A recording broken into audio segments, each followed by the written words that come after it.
Hello everyone, আসসালামু আলাইকুম। আমি প্রতি বছর গাছ লাগিয়ে থাকি, তো আমার গাছ ভালোই হয়। গত বছর লাগাতে পারিনি কারণ আমার মুরগি নষ্ট করে দেয়। তো এবছর বললাম লাগাবোর জন্য, আমার হাজব্যান্ডকে বীজ নিয়ে আসতে বলছি। তো সে বীজ নিয়ে এসছে, লাউয়ের বীজ, মিষ্টি কুমড়ার বীজ। তো বীজগুলো আমি লাগাবো। তো আর একটা নিয়ে আসছে চিচিঙ্গার বীজ, সরি চিচিঙ্গা না, ঝিঙার বীজ। তো ঝিঙে আমি খাই না, তারপর নিয়ে আসছি আমি এগুলো লাগাবো। তো এখন বর্ষাকাল, এখন সিমের চারা লাগালে ভালো হয়। তো সিমের বীজ যেহেতু পাইনি, সেহেতু আমি একটা গাছ তুলে নিয়ে এসেছি, এটি আমি লাগাবো।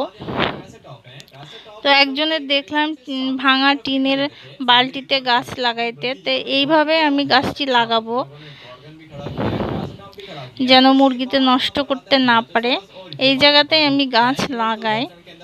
বালতিতেও লাগিয়েছিলাম, তবে সেটা হতে দেয়নি।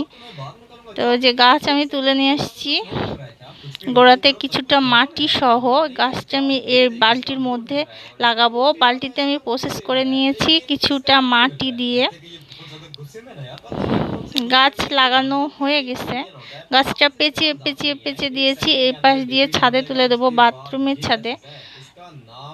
তো গাছের বাড়তি কিছু ডাল আছে, এই ডালগুলো আমি কেচির সাহায্যে কেটে দিব, তাহলে গাছটি আরো ভালো হবে। গাছের সাইড দিয়ে শুকনা কিছু ডাল দিয়ে দিয়েছি, যাতে মুরগি এটি নষ্ট করতে না পারে।